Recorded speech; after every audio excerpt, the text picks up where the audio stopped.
Well, hello folks, welcome back to the channel. I am the Custard Prophet. We're back here with our beta save with Brentford. This is where we left things last time with a 2-1 victory over Bournemouth. In the previous episode we'd lost 4-0 against Luton, so it was really hard to know what on earth was going to happen. It was a bit chaotic, but we're right at the end of December and we've done or played all the way through January. We're now in February.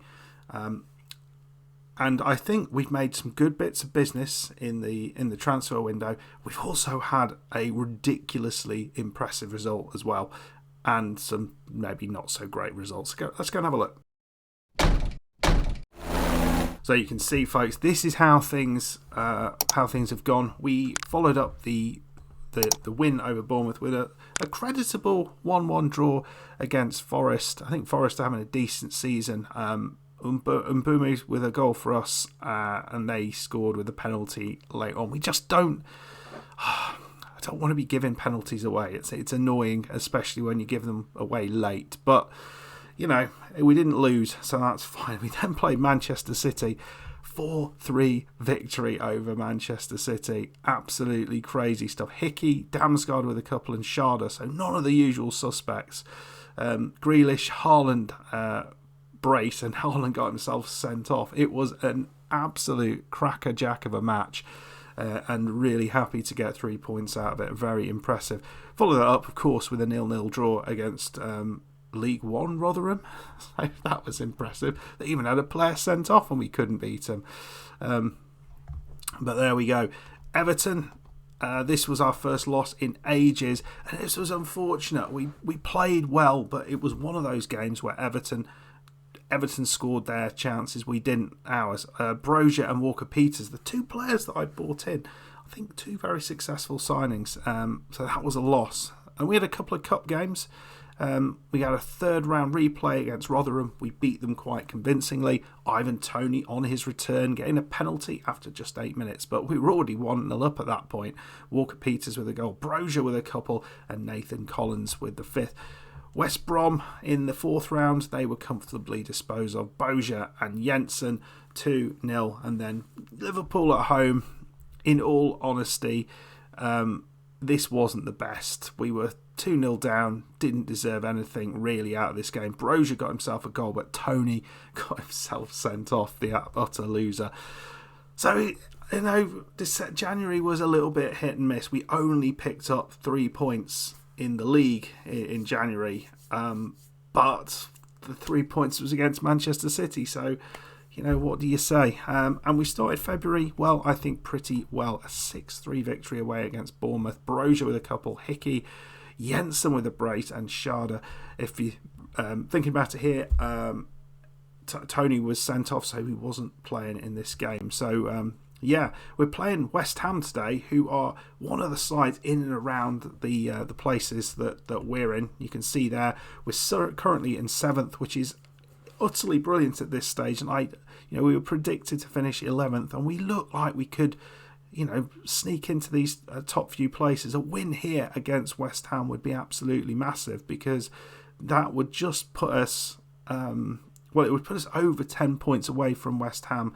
So we would, be guaranteeing ourselves, I reckon, that we wouldn't be dropping out of the top 10.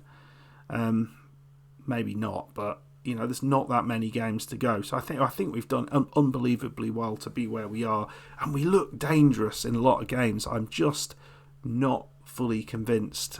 We look like world beaters all the time. We are horribly inconsistent, as you've seen with the results. It's like you never know who's turning up. In terms of transfers, there's been a few outs. So all of these outs, Kim Ji-soo gone for 190,000. He was a youngster, gone to Suwon Blue Wings. He wasn't really going to do anything, so we got a little bit of money for him. Ellery Balcom, he's gone to Frosinone in Italy. He was just... He wasn't going to improve. I wanted him off the wage budget, as I did Godos, as I did Adamsian. I'm pleased to get 1.1 million for him. Ethan Pinnock's gone on loan because he wanted to leave, and you can see Riley Owen has left, Charlie Good on loan. So it's getting rid of a lot of those kind of those players who weren't going to get game time. So what we've done is a couple of things. I felt one place that we were a little bit light, given Ethan Pinnock's left, is at central midfield, central defence. There was a couple of players on loan, including Neil Mopay. He's gone. We've cancelled that loan. He's no longer here, and I think everyone's happier for it. The poor, I'm not against the guy, but I think if anyone watched the football at the weekend and saw his performance for Brentford, he was clean through on goal. The goalkeeper wasn't even in the goal. All he had to do was pass it in the back of the net, and yet somehow he still didn't get a shot off. It sums him up perfectly. But anyway, we signed in Cedric Zeigler, who looks, actually, I've not heard of this guy. He's from Wolfsburg, 25-year-old Swiss player, international. Looks pretty solid. From what I can see. He's yet to have a match for us, but I think he will definitely add to what we've got. The big signing is this one. In my mind, this is an absolute corker. John McGinn has joined us from Villa. He wasn't getting in the Villa side, so I feel he's the exact sort of player that we want to be bringing into Brentford. And I've got to say, the three main players that I bought in, John McGinn, Armando Broja and Walker Peters, I feel that is awesome business, really really good business. So my question to you got about 30-40 million to spend at the start of the season. You can buy in two players for this Brentford side. Who are you going for? Right, folks, club expectations are to get a draw. I would love a victory. I think a win would be so good.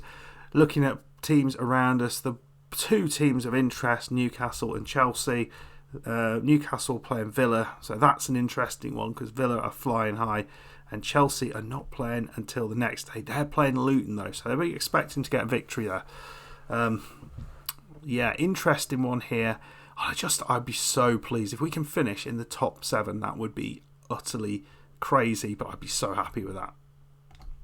Right, so here we go. Not got a huge amount of wiggle room with the team. We got a lot of injuries.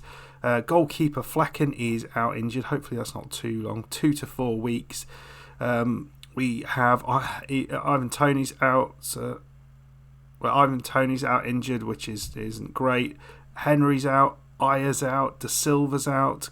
Young Coombs is out, who's someone we bought through, and Oki Yibi, who's not really had a game. But we're really struggling with injuries. Is anyone else having a similar issue? Because I've pretty much had this all the way through, and I don't know whether it's just me being a bit rubbish at managing things, but I've been trying to rotate. But I just can't. We can't seem to get out of the injury crisis. Is this a problem with FM24? Well, we didn't go through the team, but goalkeeper Stratoska, Walker Peters, Collins, me, Hickey across the back line, Janelt, McGinn, Jensen in midfield, Damsgaard just behind, Mbuemo and Broja. It's a strong bench with some youngsters on there. Got Wisser and back, Sharda's in there, Norgard's on the bench, so some decent players.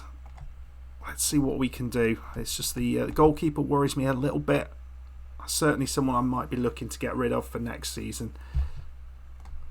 Well, which team's turning up? Not sure at this point, but looks like we might have a highlight here. Mbuemo back to Collins, into me. There's no one else really apart from those two across the middle, but a lovely ball through to Hickey. And Broja has gone down injured. Hopefully he is... Oh, nuts. That could be massive. Wisser will come on, but losing Broja will be absolutely huge for us because he's been a rock, an absolute rock. In terms of signings, I don't think I could have got it any more right than Broja. Really very happy with that signing. Chance there though, probably should have done a bit better. Corner.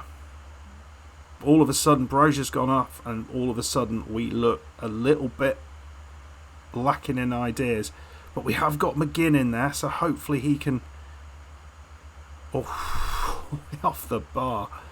Oh, chance here. Jensen chips it in straight into Areola, and nobody there to slot it away. But Ben Mee's got it at the back. Trying to find a pass. There's no forward runs at the minute. Hickey doing well though. What Wissa does bring is a bit of movement, doesn't he? So nicely done. Damsgaard, Janssen, Janelt over the top. That is where you want Janelt to be striking it from. Newcastle 1-0 down at this stage. Ball again. We've got it here. That's a lovely ball, a lovely interception there, and it's gone the other way. Bowen. He's a bit selfish there. Maybe there was better options on. It's one of these games you just can't really decide which way it's going to go. At the minute, it's right in the balance. Me into Collins. I just feel they're maybe a little bit slow, those two. Lovely little play. Damsgaard. He is such a danger. But Areola, again, not a goalkeeper I massively rate, but he does seem to do well for West Ham. And we get a chance from the corner, perhaps. Ball in. But no. Maybe. Straight into Areola. And it's a nice save. 42 minutes gone. It's all square. Not much in it. Half time, 0-0. Certainly the second part of that half, that has been a lot more Brentford than West Ham, but it was pretty even apart from that. I think we can continue like this. If we can continue like this, we'll be in a good shape. Fans expect to win. Do not let them down. So a couple of changes. Cedric Ziziger is going to get his debut in the club, and Christian Norgard is coming on for Jensen, who is tiring. So let's see whether we can do something with these new faces on. And again, a couple of changes. Sharda is coming on for Mbuemo, who's not done much, and Oroslev has come on for Hickey, and hopefully that can create a little bit more as well. Neither of them is really no one's really doing much in this second half. Well, they are through, maybe. Ben Rama. Oh, goalkeeper Strakoschka did really well there. Ward-Prowse probably should have scored. So we're going to try just have a couple more shots. We're going to shoot on sight. We're going to play for set pieces. Yeah. I'm going to push up a little bit, but it's not really happened in this second half at all. Well, I've got to say, I think chances-wise, you can see we had a few. XG better than West Ham, but we didn't really see the chances, so can only conclude that we didn't create very good chances. Damsgaard with a good performance in there. Collins very, very good at centre-back, and Roslev came on, did well, as did the goalkeeper who came in for Flecken. But strikers, with Brozier getting taken off injured, that wasn't the most ideal thing, and I reckon we'd have created a heck of a lot more with him up there than anybody else. Toney also missing out, so we're a little bit light up top today. So what was the result in the Newcastle game? Well, interesting one. Newcastle ended up losing their game 2-1. Villa with a very, very good victory there. So we remain ahead of Newcastle. We go 1 point ahead of them, actually, rather than being on the same points tally. Chelsea will be playing tomorrow, but they have a game against struggling Luton, so that you'd think that would be a victory for them. But if Chelsea are anything like Chelsea, then you never know what's going to happen. Yeah, so I don't know what to make of that. I thought performance-wise was quite good. I think for me the key thing here is what's happened to Brozier. 2 to 5 weeks. Wow. Right, anyway, folks, apologies, no goals there, but it's not a loss, and West Ham remain the same distance behind us. I think perhaps, maybe we could have squeaked it. Tough run of games next up against all top teams, but then maybe it gets a little bit easier. I think perhaps we might come back for the Newcastle game there, considering they are right in and around us. We actually got a nice 2-1 victory over Newcastle in the home game. Hopefully, by the time we get there, Brozier will be back. Should be by then, and we can have a full team to choose from. A few more players, to choose from on the bench, because at the minute it all looks a little bit kind of difficult with far too many players out injured. Anyway, folks, I hope you enjoyed that. If you did, hit that like button. Let me know in the comments what your couple of signings would be at the start of the save for Brentford. Be really interested to hear what where your go-to players might be for this. What your little gems. Do you think I got it right with Walker-Peters and Brozier and McGinn? I think I did, to be honest, but I'm going to say that, aren't I? Anyway, folks, hope you enjoyed it. If you did, hit that like button, subscribe if you're new. I'll see you in the next one. Goodbye.